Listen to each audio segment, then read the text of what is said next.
ఆ కాలనీలో ఉన్న అపార్ట్మెంట్ వాసులు, ఆ కాలనీ వాసులు అండ్ మున్సిపల్ వాళ్ళు కలిపి ఒక బోర్డు అక్కడ పెట్టాలి, ఇది ఫీడింగ్ ఏరియా.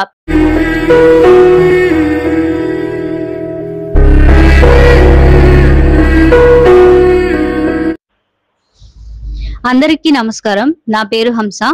నేను ఈ వాయిస్ ఇవ్వడానికి గల కారణం ఏంటంటే అండి, మొన్న 22 ఆగస్టున ఒక సుప్రీం కోర్టు ఒక జడ్జిమెంట్ ఇచ్చింది.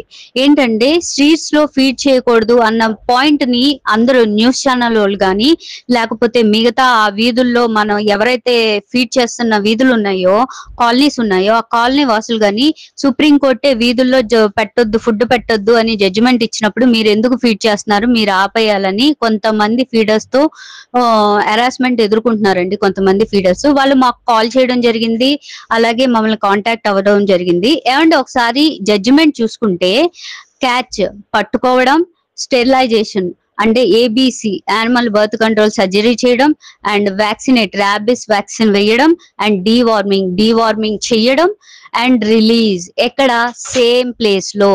డాగ్ టెరిటోరియల్ ప్లేస్ ఏదైతే ఉందో అది ఎక్కడైతే ఉంటుందో అక్కడ మాత్రమే వదిలిపెట్టాలి అని అర్థం. అంటే స్ట్రీట్స్, వీధులు, చిన్న చిన్న వీధులు. ఇక్కడ ఏబిసి 2023 రూల్స్ లో ఏముందంటే అండి, పబ్లిక్ ప్లేసెస్ లో లైక్ పార్కులు, malls, cinema theatres, main roads, highway roads, main roads, ఇటువంటి ప్రదేశాల్లో కుక్కలకి ఫీడ్ చేయకూడదు. అలాగే ఇప్పుడు చికెన్ షాప్ వాళ్ళు ఉంటే లెగ్స్ వేస్తారు, మటన్ షాప్ వాళ్ళు ఉంటే ఆ పాత ఈ వేస్ట్ అంతా వేస్తా ఉంటారు, ఆ రకంగా ఫీడ్ చేయకూడదు. అలాగే మనం పబ్లిక్ ప్లేసెస్ లో ఏదైనా డాగ్ కనిపిస్తే క్యూట్ గా ఉందని బిస్కెట్లు తినిపించడం, ఈ రకమైన ఫీడింగ్ ని వాళ్ళు నిషేధించారండి. ఇది జరుగుతుంది ఎందుకంటే ఆ రకంగా పబ్లిక్ పార్క్ ప్లేసెస్ లో, పిల్లలు ఆడుకునే ప్లేసెస్ లో పెడితే అవి అక్కడే ఉండిపోయి ఎవ్రీడే డాగ్స్ ఫీడర్స్ కోసం చూస్తారు అనేసి మనకు ఆ గైడ్ లైన్స్ ఇవ్వడం జరిగింది. ఇది 2023 లో ఇచ్చారు. అండ్ 2021 లో నాగ్పూర్ లో ఒక జడ్జిమెంట్ లో కూడా ఫీడర్స్ కి ఫీడింగ్ కార్డ్స్ ఇవ్వండి, at the same time feeders కి ఒక సపరేట్, అది ఆ డాగ్ ఎక్కడైతే ఉంటుందో ఆ డాగ్ దగ్గర ఒక ఫీడింగ్ పాయింట్ అనేది ఇవ్వండి, ఎవరికి ఇబ్బంది లేకుండా. దీన్ని ఎవరు డిసైడ్ చేయాలి?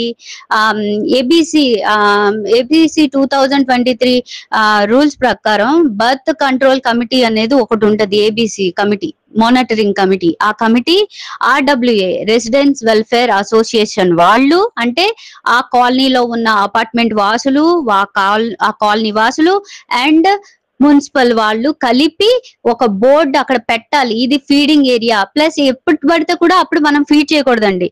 ఎప్పుడు ఫీడ్ చేయాలంటే కరెక్ట్ గా నైట్ టైంలో సటన్ ఒక టైం పెట్టుకుని 8, 9 ఆ టైంకి కరెక్ట్ గా వెళ్ళి అప్పుడు ఫీడ్ చేసి, పిల్లలు ఆ టైంలో ఆడుకోవడం జరగదు, పెద్దలు తిరగరు, ఎటువంటి ఇబ్బంది ఉండదు, అక్కడ పెట్టాలి. స్ట్రీట్స్ డాగ్స్ అనేవి వీధులకే చెందినవి, అయ్యి టెరిటోరియల్ లోనే వదిలిపెట్టాలని జడ్జిమెంట్ అంత స్ట్రిక్ట్ గా ఇస్తే మీరు అక్కడ ఫీడ్ చేయొద్దని మీరు ఎలా చెప్తారండి? అపోజ్ చేసేవాళ్ళు ఇది పరిగణలోకి తీసుకోండి. ఇంకొకటి, ఎవరైతే పెట్ ఓనర్స్ ఉన్నారో వాళ్ళు వాళ్ళ కుక్కల్ని బయటకు వదిలేస్తున్నారు, దయచేసి వదలొద్దండి. ఎందుకంటే అలా వదిలినా కూడా అది నేరమే. ఓకే, ఎవరైతే దత్తత తీసుకోవాలనుకుంటున్నారో దయచేసి స్ట్రీట్ డాగ్స్ ని దత్తత తీసుకోండి.